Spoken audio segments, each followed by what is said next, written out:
Welcome back to another episode of our message recap.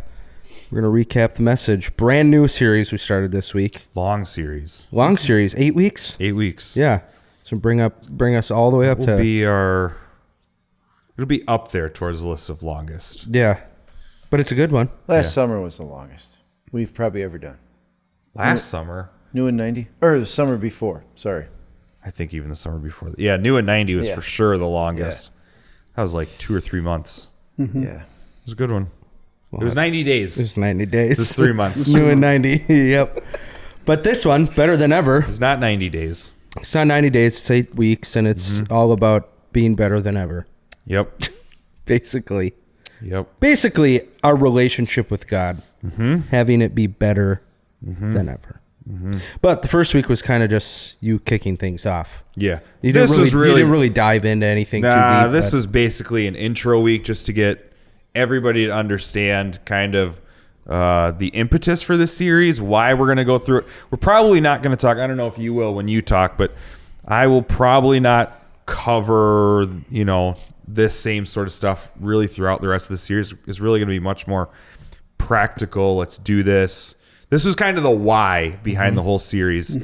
And unfortunately, I think, to me, I wish if everybody could remember one sentence, it was the one about we put our trust in Jesus and then we stop there. Yeah. Like that was kind of my heart behind this message of, well, let's not do that. Yeah, you're right with God. Yeah, you can go to heaven when you die. Like you're good to go, but why would you want to stop there when all of everything else God has for us is available? So, and we covered some of the big ones, some of the, I don't know, almost cliche, but not cliche, like literally the best parts. Yeah. So, and again, not to be confused with salvation. No, not at all. But I mean, we can live a better life while we're here on earth. Why would you not want to? We don't need to wait for heaven to experience God. Yeah. Yeah. Why would you not want to? So, I did like your clarification of the term better, though. Yeah. That was like, not mansions. Right.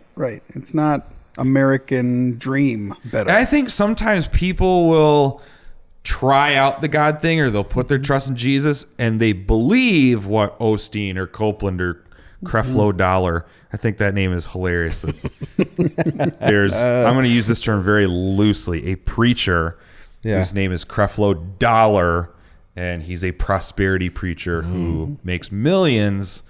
Anyway, but people buy into that, and when they don't get that house, when a kid gets sick, when they lose a job, because their relationship with God was built on the wrong thing, well, then they think God's wrong. God's to blame. Yeah, and I can't trust you. I don't want to be with, and whoever told you that was going to happen? Yeah. Have you read the New Testament? None of them had big fancy houses. I've heard people use the term that God stuff don't work. Yeah. Well, what God stuff? Yeah, because exactly. That stuff ain't God stuff. Yep. So I think a phrase is that God does make our life better, not easier. Easier is how we relate the term better. Oh, my life's going to be easier. No, not necessarily at all. It might even be harder, but it will be better. Yeah. You've brought it up before where you say, nowhere in the Bible have I read about the promise of our American dream. If anything, it says that we're going to suffer more by following Jesus. By our American standards, yes. Yeah. Not to push you away, like, well, I don't want to suffer more. No, like a relationship with God is going to make your life better. It's just not, fancy new diesel better. Yeah. If they hate you, they will hate me. If they persecute you, remember they persecuted me first. Paul's life we didn't talk about, but in run through we did, where he went through his whole list of have been beaten this many times and shipwrecked and gone without food and hated on by everybody. By some measures, his life got a lot worse. Yeah. But by all the right measurements, still better. Yeah. His life got way better. Yeah. So yeah. That's it. What was it that you said? You said it wasn't quality and quantity. Oh yeah, his life. That was the part I caught from Run Through. Yeah. His life quantitatively got worse by anything But you could quality measure. was But much better. qualitatively was much better. Yeah. Yeah. How could you write? We didn't even read it in Philippians. We could have just read the book of Philippians yesterday as to how Paul's life got better. But he starts off in the beginning like, yeah, I'm in prison and you all know why it's this. And it's because people out there are saying I'm doing it wrong. But you know what? I'm happy as long as Jesus is being preached. How do you say that Yeah. in prison unless your relationship with God fulfills you more than prison drains out of you? Somebody has to look at you and say, "How do you have that mindset? Yeah. How are you in prison and you're To thinking live like is that?" Christ, Yeah. to die is gain. I've learned the secret to being content in any and all situations. Like, so Philippians. Okay, I could have just read that on Sunday. Everybody turn to page 1353, and we're going to read wasn't on these that 4 page of mine. chapters. It wasn't on that page. That's of why mine. we didn't do it. It was only that reason. So yeah.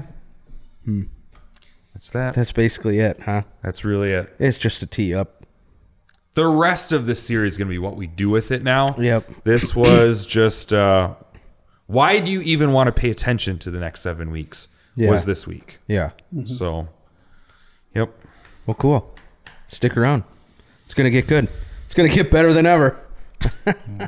Gosh. Okay. Well, yeah. That's that message is just called Better Than Ever. It's just the first kickoff week, and that'll pop up here in a second if you would like to watch that. But make sure to stick around for the rest of the series. Like, comment, subscribe. We'll be back. See ya.